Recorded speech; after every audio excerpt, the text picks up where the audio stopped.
reading mo, Pisces? Welcome back to our channel. Naway nasa mabuti kayong kalagayan while watching the channel. Sa channel reading kayo ng bahala magpalit ng situation nyo sa reading ko.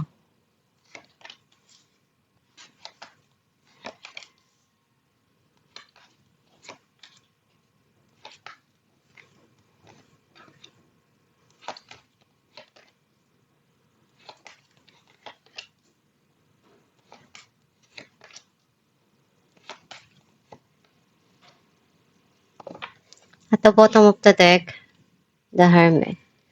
I feel like ang nasisense ko na energy mo, nakita ko na andun yung may naaalala ka pa rin doon sa mga nangyari sa buhay mo, sa nakaraan, at binabalikan mo yun.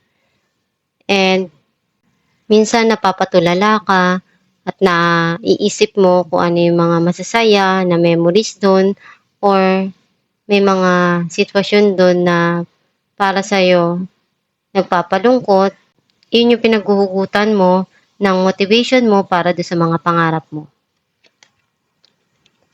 Ang mensahe ng card mo, iniisip mo na mag-travel or may gusto kang puntahan. Some of you may hinihintay ka or pinaplano mo na magkaroon ng magandang kinabukasan or pinaplano mo yung buhay mo, kung ano yung gusto mo mangyari para sa kinabukasan mo. May mga gumugulo sa isipan mo at pabalik-balik yun. Some of you, you feel trapped dun sa isang situation sa buhay mo.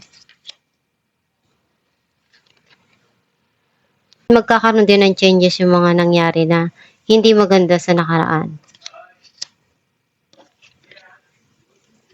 Andun yung pag-uusap ng pamilya doon sa mga nangyayari at nagkakaroon ng salo-salo or masaya ka doon sa suporta na binibigay ng mga mahal mo sa buhay or ng pamilya mo or meron ditong darating na celebration.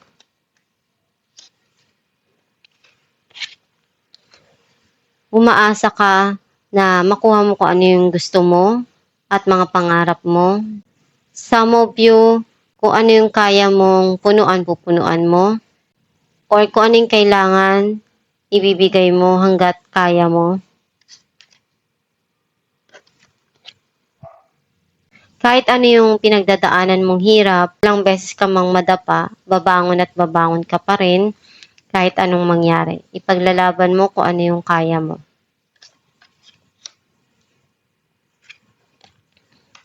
Lahat ng mga pinagdaanan mo, na-overcome mo. And ngayon alam mo na kung paano mo haharapin yung mga pagsubok na dumarating sa buhay mo.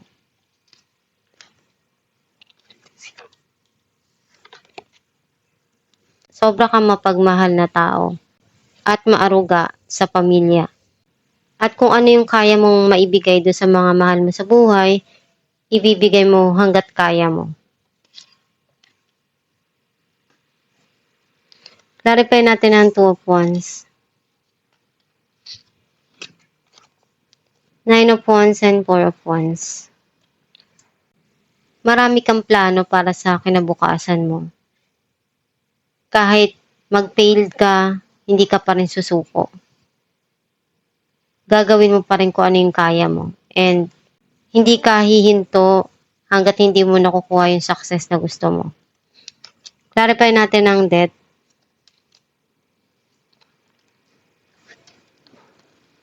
The Fool and the Star.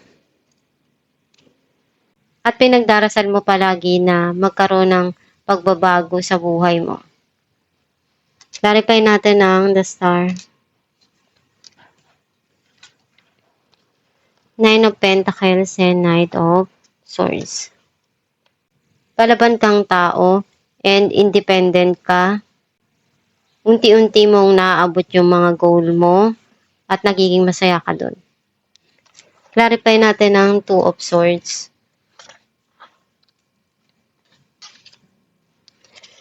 The Moon and the Tower. May mga tao na naninira sa'yo behind your back.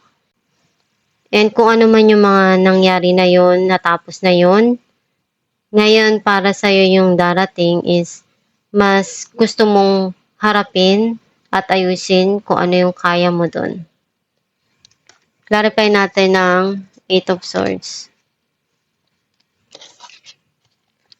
The Magician and Strength.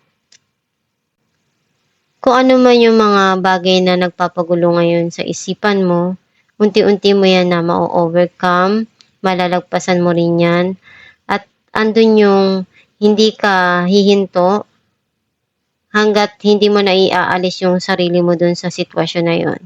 Gagawa ka ng paraan na alam mo para lang ma-remove mo yung sarili mo dun sa trap na situation na yun.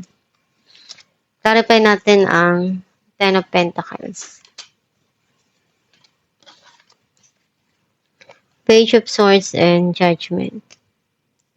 Meron ditong darating na communication or may inaaral ka dito na makakatulong sa financial mo. And hinihiling mo palagi na makuha mo yung stability na gusto mo or maging stable yung career mo. Clarify natin ang Nine of Wands. Page of Pentacles and Two of Wands. Meron ka ditong pinag-iisipan na hakbang para sa financial mo or sa pera mo.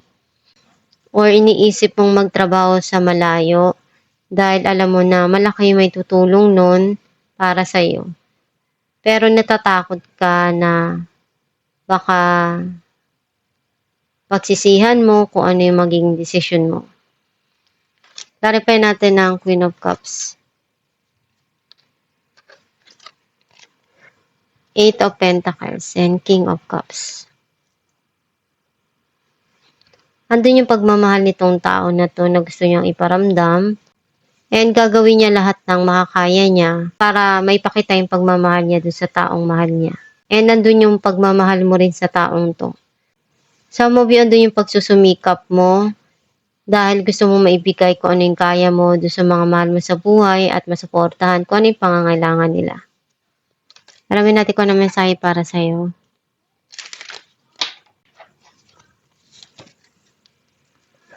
When I make joy a priority, brilliant ideas will come naturally, support will surround, and movements will form.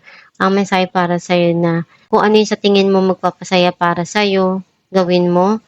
And ikaw lang yung makakapag-decide kung ano yung tama para sa'yo.